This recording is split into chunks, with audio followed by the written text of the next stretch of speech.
अच्छा जी, तो टैक्स बहुत बड़ा सब्जेक्ट है और आपने कोई टैक्स प्रैक्टिशनर बनना नहीं है ना। आपने इस वक्त टैक्स का पेपर पास करना है CA ICMA में। 20 नंबर का क्वेश्चन आपने सिक्योर करना है वहाँ पे। And in paper you have choices, either you go for theory or the calculation based question one. तो हम मेरे यहाँ पे जो फॉलो करेंगे, ऑर्डिनेंस से वैसे तो पढ़ा जाता है हमेशा टैक्स, लेकिन खालिद पेटीवाला साहब एक बहुत बेहतरीन टीचर है टैक्स के, पाकिस्तान के वेल नोन टैक्स प्रैक्टिशनर है। और FBR भी इंटरप्रिटेशन चेंज कर लेता है उनकी इंटरप्रिटेशन के ऊपर। तो उनकी बुक है, इजी है, ऑर्डिनेंस से पढ़ने की आपको ज़रूरत नहीं है, हम उसको रेफ़र करते हुए चलेंगे टैक्स पढ़ने के लिए। अच्छा, मैं आपको ओवरव्यू तो आपको पूरे ऑर्डिनेंस का लेना पड़ेगा, वो हमको जी जी जी जी हर अभी नहीं आ गई होगी तो आपको लेने की ज़रूरत नहीं है, मुझे लेनी होती है क्योंकि मैं टैक्स की कंसल्टेंसी भी करता हूँ। तो मैं आपको उसके यहाँ पे जो हम पढ़ेंगे हर चैप्टर का मैं PDF आपको देता रहूँगा और आपको उसको पढ़ने की घर जाके सिर्फ एक बार रिव्यू कर लें उसको, उस चैप्टर को आधा घंटा, not more than half an hour, बस उसको देख लें जो पढ़ा है, दैट्स इट, ताकि वो कॉन्सेप्ट आपको याद रहे जब हम क्वेश्चन करें। अप्रोच ये होगी हमारी कि हम यहाँ पे मैं आपको पढ़ाऊँगा, ऑलमोस्ट 16 to 17 चैप्टर हैं उनके उस बुक के अंदर। वो हम कोशिश करेंगे कि वो सारे हम क्लास में पढ़ लें और मैं आपको उसका PDF हर चैप्टर का दे दूँ, लेकिन आपको घर जाके उसको याद करने की या उसको एज अ कोर्स पढ़ने की ज़रूरत नहीं है कि उस पर आप 3-4 घंटे लगा रहे हैं उस चैप्टर के ऊपर। हम उसको यहाँ पे सिर्फ एक स्टडी कर लेंगे ताकि हर सेक्शन, हर कैलकुलेशन आपको पता हो। जब हम अपने पास पेपर्स के क्वेश्चन करें और मैं उसका रेफरेंस दूँ या उस कैलकुलेशन को आपको बताऊँ तो आप बिल्कुल ही ब्लैंक ना हो, आपको पता हो कि ये चीज़ है क्या, उस वक्त याद आ जाए आपको। आप वो सेक्शन अगर पढ़ें खुद से प्रैक्टिस करते हुए तो आप उसको रेफ़र कर सकें, उसके बारे में बेसिक अंडरस्टैंडिंग हो, दैट्स इट। तो इसमें परेशान नहीं हो कि आप पूरा पढ़ने बैठ जाएँ तो आपके बाकी सब्जेक्ट बहुत इम्पैक्ट होंगे, क्योंकि आपने 20 नंबर लेने हैं बस। हम एक बार उन 15-16 चैप्टर्स को गो थ्रू करेंगे, go through I think is the right word, go through करेंगे और फिर मूव ऑन कर जाएंगे। जो हमारे पास पेपर्स के क्वेश्चन हैं उसको सॉल्व करेंगे तो हमारा इंशाल्लाह वो एक क्वेश्चन सिक्योर हो जाएगा यहीं क्लास के अंदर। क्लास से ज़्यादा मैं कहूँगा आपको इस एक क्वेश्चन को टाइम देने की ज़रूरत नहीं है, या स्पेसिफिक कोई क्वेश्चन दूँ तो बस वो क्वेश्चन कर लें 15-20 मिनट, आधा घंटा लगा के, दैट्स इट। इससे ज़्यादा इसको टाइम मत दें। थ्योरी के लिए हम कुछ डेफिनेशन, कुछ सेक्शन स्पेसिफिकली देख लेंगे, उसको याद कर लेंगे, वो 5-10 पेजेस का एक नोट्स बन जाएंगे, उसको याद कर लेंगे, बस इससे ज़्यादा कुछ नहीं करना। अच्छा, अब इंट्रोडक्टरी में हम आज मेरी था टारगेट कि मुझे 1.5 घंटा मिलता तो मेरा टारगेट था कि मैं आपको उस बुक के फर्स्ट 3 चैप्टर पढ़ा दूँ, लेकिन अब हम कोशिश करेंगे कि हम 1 या 2 तो कर सकें। अच्छा, ये बिल्कुल बेसिक कॉन्सेप्ट्स हैं, इनको समझ लीजिएगा तो ये आपको ओवर द कोर्स सपोर्ट करेंगे। अगर ये अंडरस्टैंड नहीं है तो फिर बार बार वो क्वेश्चन आपको आएगा जहन में, यार ये क्यों हो रहा है, ये ऐसा क्यों हो रहा है, फलां चीज़ तो मेरी इनकम होती नहीं है, मैं इसको इनकम क्यों कंसिडर कर रहा है टैक्स वाला, या फलां चीज़ तो इनकम होती है, इसको इनकम क्यों नहीं बना रहा वो। सही है। अच्छा, एक चीज़ और, जो टैक्स है ना उसमें लॉजिक नहीं है,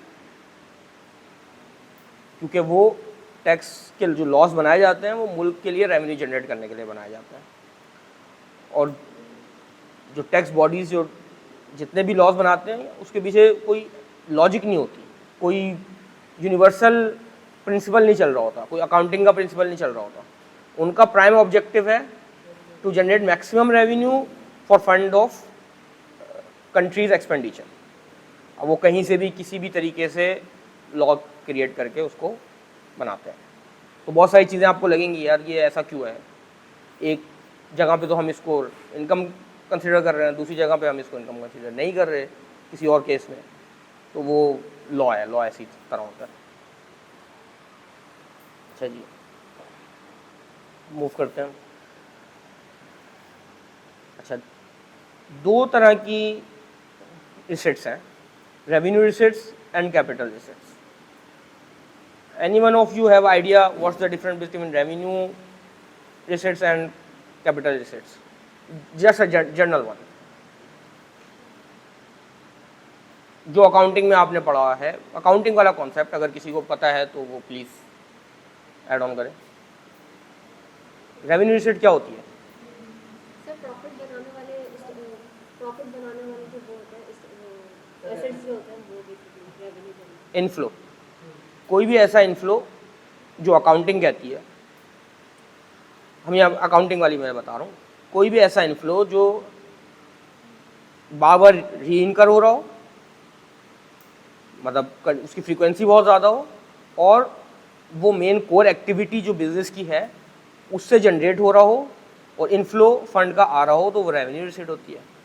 कैपिटल रिसीट वो होती है जो नॉन रिकरिंग हो, मतलब वंस इन अ ईयर हो, ट्वाइस इन अ ईयर हो, कोर बिजनेस एक्टिविटी उस पर डिपेंड ना करती हो, और उससे आप बिजनेस की फंडिंग कर रहे हो या उससे आप अपने बिजनेस की फाइनेंसिंग कर रहे हो, इस तरह की रिसिट्स को वो कैपिटल रिसिट कहती है। आपने सेल की तो आपकी वो रेवेन्यू रिसिट है, जो रेवेन्यू जनरेट किया आपने, सेल के जो पैसे आए। आपने बैंक से लोन लिया और आपने अपने बिजनेस को फाइनेंस किया, वो आपकी कैपिटल रिसिट है। मुल्क के हिसाब से अगर आप देखें, आपने जो इंपोर्ट्स करते हैं, सॉरी एक्सपोर्ट जो करते हैं, उससे जो रिसिट्स आती हैं आपके पास, जो फॉरेन रेमिटेंस आती है, वो आपकी रेवेन्यू रिसिट होती है। जो आप आईएमएफ से लोन लेते हैं वो कैपिटल रिसिट होती है। अच्छा, जो टैक्स में है, ये हम क्यों पढ़ रहे हैं? रेवेन्यू रिसिट पे वो लगाता है टैक्स, और कैपिटल रिसिट पे वो कहता है कि ये टैक्सेबल नहीं है। कुछ कैपिटल रिसिट्स ऐसी होती हैं जिसको वो टैक्सेबल कंसीडर करता है, वो हम आगे देख लेंगे। कोई question? Vice versa. Revenue receipt मैंने एक्सप्लेन कर दिया, उसमें नीचे लिखा है unless specifically exempt. Revenue receipt जो भी होगी वो टैक्सेबल होगी, अनलेस के कोई स्पेसिफिक प्रोविजन ना हो कि भाई ये एग्जाम्प्ट है। और वाइस वर्सा कैपिटल रिसिट के लिए, कैपिटल रिसिट जो है वो नॉन टैक्सेबल होगी अनटिल और अनलेस के वो टैक्सेबल बताई ना जाए, किसी प्रोविजन किसी सेक्शन में ना बताया जाए कि भाई इस तरह की नेचर का कोई भी कैपिटल रिसिट होगी तो वो टैक्सेबल होगी। अब लॉजिक नहीं है इसमें, उसमें बोल दिया सही है शुरू में, आज वो आपको बता रहा हूँ मैं कैपिटल रिसिट टैक्सेबल नहीं है, लेकिन वो कह रहा है सही है कैपिटल रिसिट है, लेकिन मैंने बोल दिया अब ये टैक्सेबल है। ठीक हो गया? अच्छा, रेवेन्यू रिसिट के वो 5 एरियाज डिफाइन करता है टैक्स वाला बंदा। वो कहता है कि भाई सैलरी से आपने, सैलरी की मद में आपने जो कमाया, ये हेड ऑफ इनकम भी हम इनको कहते हैं। जितनी भी आपकी टैक्सेबल इनकम जनरेट होगी वो इन्हीं 5 में कहीं ना कहीं फॉल कर रही होगी, और इन 5 के सेपरेट 5 चैप्टर हैं हमारे पास। सैलरी रिसिट, सैलरी आपने कहीं काम करते हैं उसकी आपको सैलरी मिलेगी, वो होगी। इनकम फ्रॉम प्रॉपर्टी, मतलब आपके पास प्रॉपर्टी है, आपने उसको रेंट आउट किया हुआ है, तो वो इनकम फ्रॉम प्रॉपर्टी होगी। अगर आप वो प्रॉपर्टी सेल कर देते हैं तो वो कैपिटल गेन होगा। बिजनेस, जो कोर आपका बिजनेस है, ट्रेडिंग बिजनेस है, मैन्युफैक्चरिंग है, अगर आप रियल एस्टेट के बिजनेस में हैं तो फिर आपकी इनकम फ्रॉम प्रॉपर्टी और कैपिटल गेन में वो नहीं जाएगा, वो बिजनेस इनकम में जाएगा। ये अभी हम एक जस्ट ओवरव्यू ले रहे हैं, इसके ऊपर सेपरेट चैप्टर है वो हम देखेंगे। जो इन चारों में फॉल नहीं करेगा वो अदर सोर्सेज में जाएगा। लाइक आपकी म्यूचुअल फंड की इन्वेस्टमेंट है, आपके 37 और 37A 2 सेक्शन है, इसके अंदर काफ़ी सारी चीज़ें आ जाती हैं, वो अदर सोर्सेज में आता है। आपके प्राइस बॉन्ड्स हैं वो अदर सोर्सेज में चले जाते हैं। शेयर्स आपके कैपिटल गेन में जाता है। तो इसका तो गोल्ड भी इसमें आता है, कैपिटल गेन में जाता है। तो इन चारों में जो फॉल नहीं करेगा वो आपका कैपिटल अदर सोर्सेज में चला जाएगा। इनके हम अभी सिर्फ एक अंडरस्टैंडिंग के लिए लें, जब इनके हम स्पेसिफिक चैप्टर्स देखेंगे उसमें हर चीज़ ब्रीफली पता चल जाएगी। इसमें कोई सवाल कैपिटल रिसिट और रेवेन्यू रिसिट के अंदर?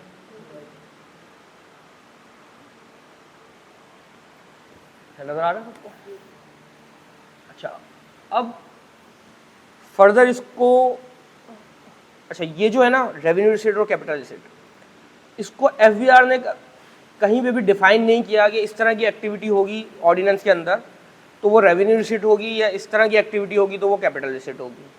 ये एफबीआर ने डिफाइन नहीं किया। उससे सिर्फ ये बताया है कि ये 5 हेड ऑफ इनकम है, इसके अंदर इस तरह से इनकम कमाओगे तो वो टैक्सेबल होगा। तो इसमें काफ़ी कन्फ्यूजन आती रही लोगों को, फर्म्स को। तो फिर ओवर द पीरियड कुछ केसेस कोर्ट में गए।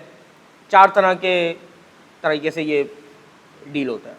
सबसे पहला अपीलेट टू कमिश्नर होता है, लाइक जो हम CSS करके जो बंदा जाता है एफबीआर में, वो कमिश्नर होता है। आपको कोई कन्फ्यूजन है, आप कमिश्नर को रिपोर्ट करेंगे, उससे पूछेंगे, उससे एडवाइस लेंगे, या एडवाइस तो नहीं लेंगे, अगर कोई बहुत वेज कोई चीज़ लग रही है आपको तो आप उसको ऊपर रेस करेंगे, उसको बोलेंगे, वो एक फैसला सुनाएगा, आपको नहीं समझ आएगा, आप ट्रिब्यूनल के पास जाएंगे। एफबीआर के ऊपर एक ट्रिब्यूनल होता है, उसके पास जाएंगे, उससे आप मुतमईन नहीं होंगे तो आप हाई कोर्ट में जाएंगे, हाई कोर्ट से मुतमईन नहीं होंगे तो सुप्रीम कोर्ट में जाएंगे। ये 4 जगह पे सुप्रीम कोर्ट जो फैसला दे देगा उस सेक्शन के ऊपर, उसकी इंटरप्रिटेशन के ऊपर, वो फुल एंड फाइनल होगा। तो इसमें काफ़ी फर्म्स को प्रॉब्लम होती रही कि रेवेन्यू रिसीट क्या है, वो कैपिटल रिसीट क्या है, काफ़ी चीज़ों के ऊपर। अब प्राइस बॉन्ड है, वो क्या फर्म्स की इंटरप्रिटेशन करें, अगर कोई शख्स करे कि ये कैपिटल रिसीट है और एफबीआर बोले कि ये रेवेन्यू रिसीट है, तो इस तरह की कन्फ्यूजन होती है। तो उसके ऊपर कुछ सर्कुलर भी आए, उन सर्कुलर्स में से निकाल के कुछ चीज़ें जो टैक्स प्रैक्टिशनर्स हैं, खालिद पेटी वाला को ही मैं कोट कर रहा हूँ, उन्होंने इनको 2 चीज़ों में 2 जगहों पे डिवाइड किया, विद एक्टिविटी और विदाउट एक्टिविटी। विद एक्टिविटी के अंदर उन्होंने रेवेन्यू रिसीट और कैपिटल रिसीट को एक्सप्लेन किया, और विदाउट एक्टिविटी के अंदर भी दोनों को एक्सप्लेन किया।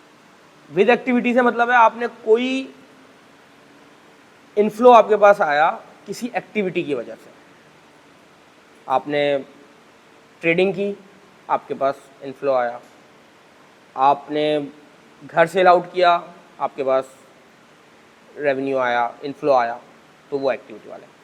अब एक्टिविटी के अंदर पहला तो सेम है, सिंपल है, इनकम जनरेटिंग एक्टिविटी। कोई भी आपने सैलरी ली, आप कहीं सर्विसेज प्रोवाइड कर रहे हैं, आप कुछ सेल कर रहे हैं, तो वो रेवेन्यू रिसीट है। कोई एक्टिविटी के साथ आपके पास रिसीट आ रही है, रेवेन्यू रिसीट है, इसमें कोई रॉकेट साइंस नहीं है। अच्छा, दूसरा है विद एक्टिविटी। कोई ऐसी चीज़ लाइक आपने बैंक से लोन लिया, बैंकिंग चैनल से आपने लोन लिया, कैपिटल रिसीट है। लेकिन यही लोन अगर आपने अपने दोस्त से लिया और उसकी कोई बैकिंग नहीं है, कोई एग्रीमेंट नहीं है, उसने आपको पैसे दे दिए और आपने उसको अपने रिटर्न के अंदर क्लेम किया कि ये लोन है, और टैक्स वाले कमिश्नर ने आपको बुला लिया, उसने बोला भाई तुम लोन बोल रहे हो, ये जो लोन है इसका मुझे कोई एग्रीमेंट दिखा दो, कोई बैंकिंग चैनल से इसकी ट्रांजैक्शन हुई हो वो दिखा दो। आपने बोला नहीं वो तो नहीं है, उसने बोला ये दोस्त वाला तो लोन विद एक्टिविटी है, कैपिटल रिसीट है, तो मैं इसको टैक्सेबल कर दूंगा। ये समझ में आया? लोन को, एक लोन की मैं एग्जांपल आपको सिर्फ बता रहा हूँ। लोन नॉन टैक्सेबल एक्टिविटी है, इनफ्लो है।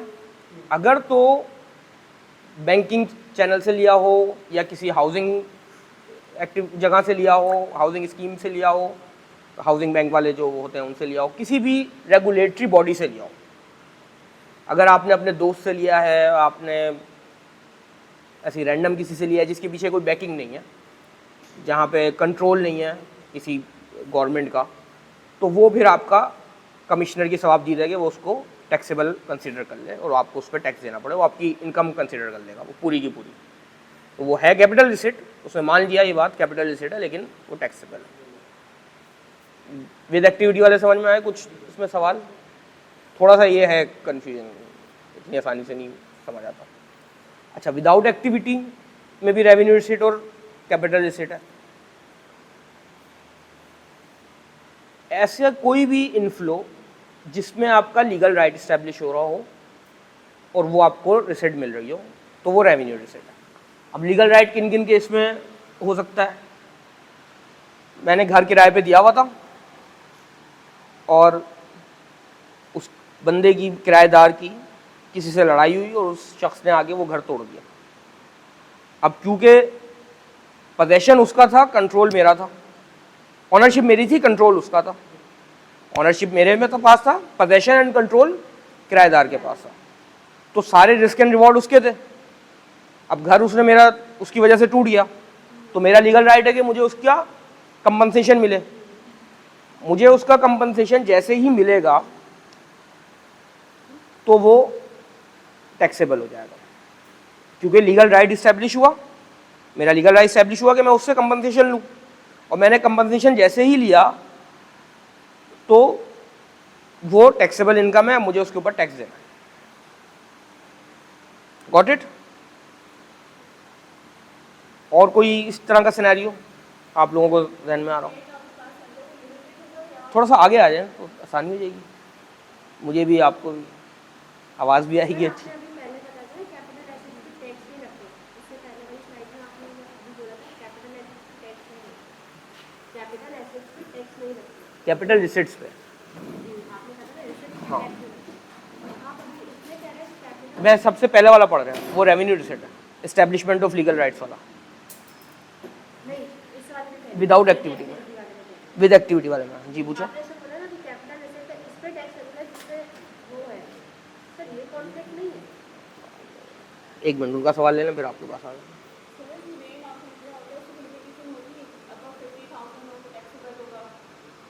क्या दोबारा रिपीट करें, आवाज़ सही? रेंट, ये थोड़ा सा आगे का, ये हम इनकम फ्रॉम प्रॉपर्टी में पढ़ेंगे तो वहाँ पे ये आएगा।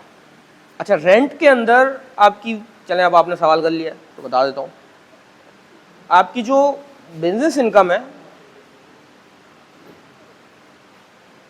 Business income, other sources, capital gain, और एक और कौन सा था,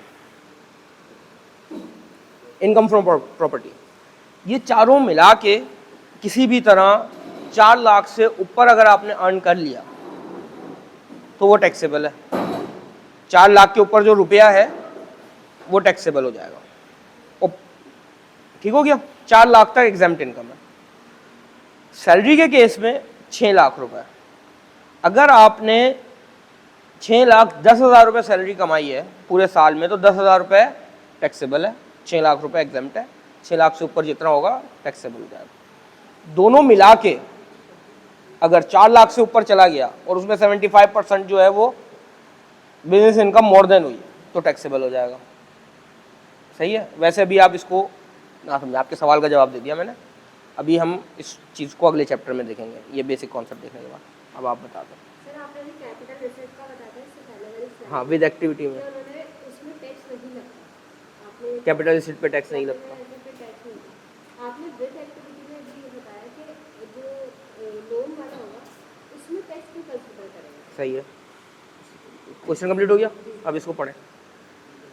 non income generating activity except few item specifically covered under capital gain. वो क्या कह रहा है कि कैपिटल रिसिट विद एक्टिविटी जो होगी वो टैक्सेबल नहीं होगी except few item.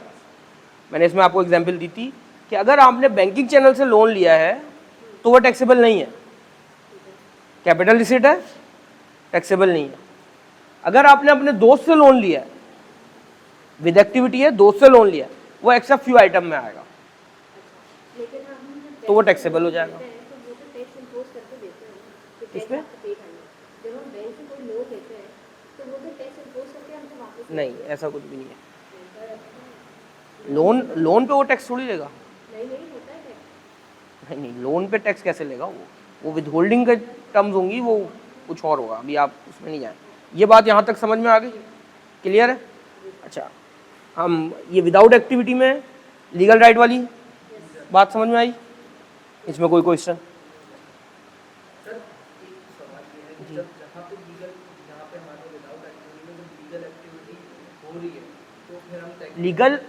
Legal right establish होना, ये आप, मैं फिर दोबारा एक्सप्लेन करता हूँ। विदाउट एक्टिविटी का मतलब है आपने कुछ किया नहीं, आपने कुछ सेल नहीं किया, आपने कुछ बाय नहीं किया, आपने कोई प्रॉपर्टी रेंटल पे नहीं दी, आपने कोई पैसे म्यूचुअल फंड के अंदर नहीं रखे, ऐसा कुछ नहीं किया। इन सब चीज़ों के बिसाइड ऐसा सिनेरियो क्रिएट हुआ कि आपका किसी सेकंड पार्टी के ऊपर लीगल राइट इस्टेब्लिश हो गया कि वो आपको पैसे दे। अब जो वो पैसे देगा लीगल राइट इस्टेब्लिश होने की वजह से, तो आपको क्या है, वो टैक्सेबल है। ठीक हो गया। अब आगे एक वर्ड लिखा हुआ है इसमें, establishment of any legal right other than शरिया राइट।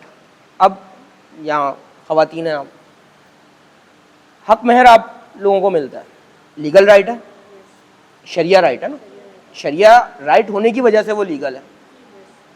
अब अगर मैं इसको शरिया राइट का ना पढ़ूं, मैं सिर्फ पढ़ूं establishment of legal right, establishment whenever any legal right created you have to pay tax and this receipt should consider as an taxable।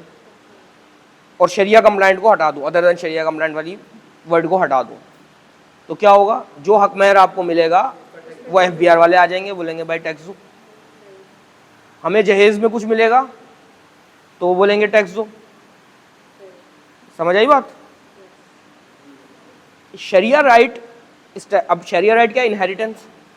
Inheritance पे आपको लीगल राइट तो है, बाप से पैसे मिलने हैं, लीगल राइट है ना, कोई बाप खुद भी मना नहीं कर सकता देने भाई उसमें।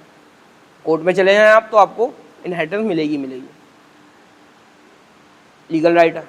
लेकिन क्योंकि शरीयत की वजह से है, वो शरिया इम्प्लीकेशन होने की वजह से वो लीगल राइट है, तो वो रेवेन्यू रिसिट होते हुए भी नॉन टैक्सेबल हो जाएगा।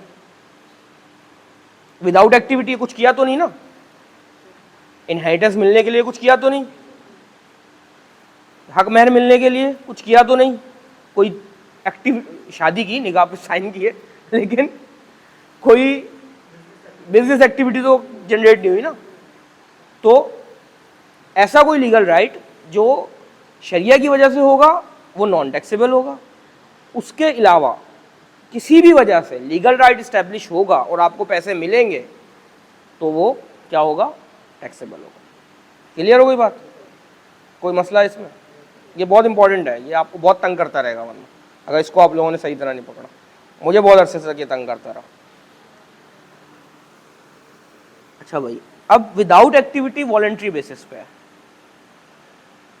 अगर तो विदाउट एक्टिविटी आपको कोई पैसे मिल रहे हैं और कोई लीगल राइट भी नहीं है और वॉलंटरी बेसिस पे आपको वो दे रहा है, बोला भाई ले लो ये पैसे, तो वो कैपिटल रिसिट होगा और वो नॉन टैक्सेबल होगा, लेकिन उसकी जस्टिफिकेशन होनी चाहिए। अब आपने बहुत सारी दफ़ा देखा होगा कि कुछ शादियां होती हैं, बहुत बड़ी बड़ी शादियां हुई हमारी सोसाइटी में, और उस पर गिफ्ट्स मिले उनको।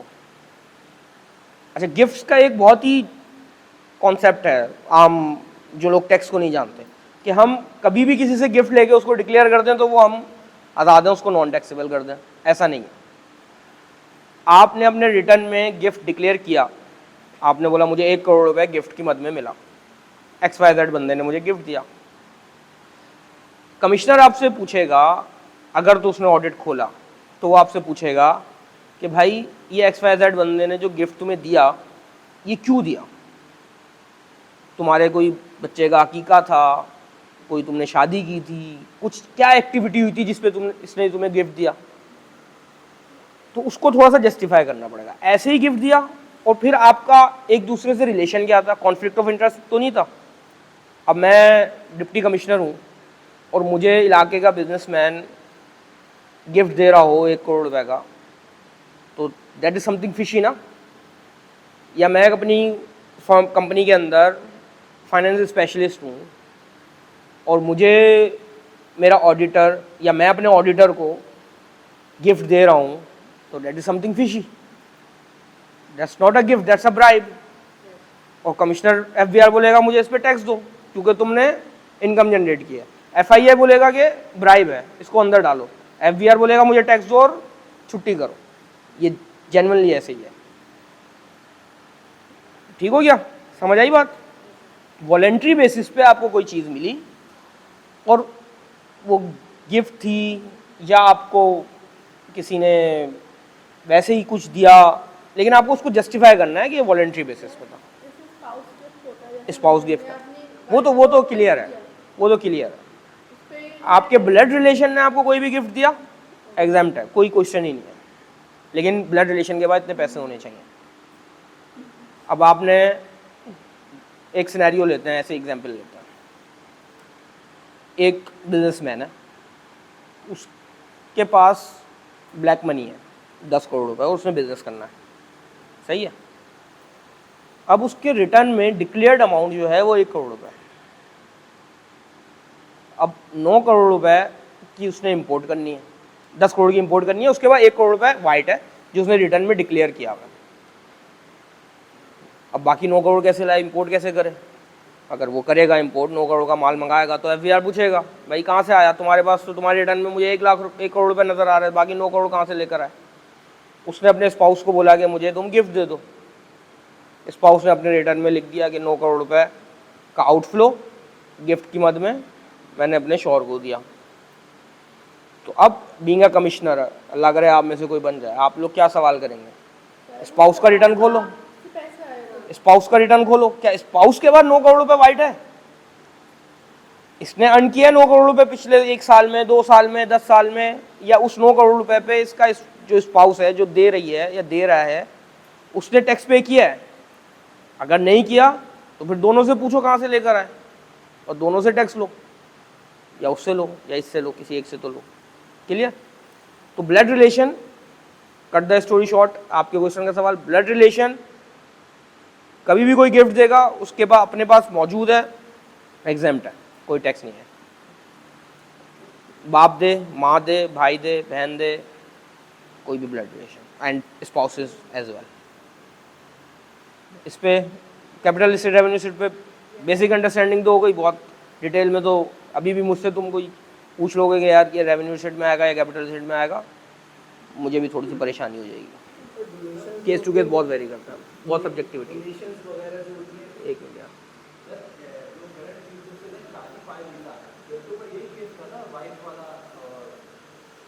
यार, ये मत करो, कैमरा वैमरा चल रहा है, मैं तो कमिश्नर भी नहीं हूँ, बहन भी अभी गई है।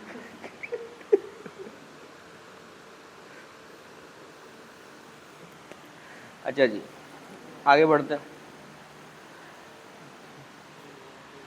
अच्छा, 2 तरह की डेफिनेशन आप पढ़ेंगे, inclusive and means, exclusive, inclusive and exclusive. Inclusive definition वो होती हैं जिसमें आप डिक्शनरी की इंटरप्रिटेशन ला सकते हैं। कोई भी डेफिनेशन स्टार्ट हो रही है, उसके स्टार्ट में लिखा हुआ है, अभी हम जब मैं नोट्स खोलूँगा तो उसमें डेफिनेशन आएंगी। इंक्लूड्स के वर्ड से स्टार्ट हो रही है, तो उसका मतलब है कि वो उसमें जितने वर्ड्स लिखे हुए हैं आप उसके लिए जनरल अंडरस्टैंडिंग भी यूज़ कर सकते हैं, उन वर्ड्स की इंटरप्रिटेशन के लिए। एक कॉमन मैन की जो अंडरस्टैंडिंग होती है वो भी यूज़ कर सकते हैं। सेकेंडली, आप उन वर्ड्स को नॉर्मल डिक्शनरी से या किसी और कंपनीज एक्ट से, किसी भी एक्ट से, कहीं और से उसको आप रेफ़र कर सकते हैं उस वर्ड को अंडरस्टैंड करने के लिए। कि अब मैं एक वर्ड बोलूँ, अभी कुछ आ नहीं रहा है, मतलब कोई मैं एक लाइन बोलूँ, उसकी एक अंडरस्टैंडिंग मेरे जहन में होगी, एक आप कम्युनिकेशन में आपने पढ़ा होगा, एक आपके लिए एक अंडरस्टैंडिंग होगी। जो कॉमन अंडरस्टैंडिंग है वो हम कंसिडर कर सकते हैं ऐसी डेफिनेशन में जिसमें वर्ड इंक्लूड से स्टार्ट हो रही है। और जो वर्ड मीन से स्टार्ट हो रही है उसके लिए हम कोई ऐसी जनरल अंडरस्टैंडिंग, किसी दूसरे एक्ट की अंडरस्टैंडिंग, किसी दूसरे एक्ट की एक्सप्लेनेशन यूज़ नहीं कर सकते। वो इनकम टैक्स ऑर्डिनेंस ही उसको एक्सप्लेन करेगा। मोस्ट ऑफ द टाइम उसने किया हुआ होगा उन सारी टर्म्स को। ऑर्डिनेंस या एक्ट पढ़ने का एक्सपीरियंस है आप में से किसी? आपको है? तो हम जब भी कोई वहाँ पे जितना भी डेफिनेशन लिखी होती हैं, कंपनीज एक्ट हो, इनकम टैक्स ऑर्डिनेंस हो, या हमारा कॉन्स्टिट्यूशन हो, डेफिनेशन या जितनी भी चीज़ें लिखी होती हैं उसके एनेक्चर्स में उसकी एक्सप्लेनेशन मौजूद होती है। उन सारी टर्म्स को उसने एक्सप्लेन किया हुआ होता है। इज एंड दाह को छोड़ के जितने भी वर्ड वो यूज़ करता है उसको एक्सप्लेन करता है वो, कि इससे मेरी मुराद क्या है। तो जब भी आप ऑर्डिनेंस से ही पूछेंगे कि बताओ इस वर्ड के मीनिंग क्या है। सैलरी का वर्ड यूज़ किया उसने, मीन्स क्या है, सैलरी मीन्स, आगे उसने बता दिया कि सैलरी क्या।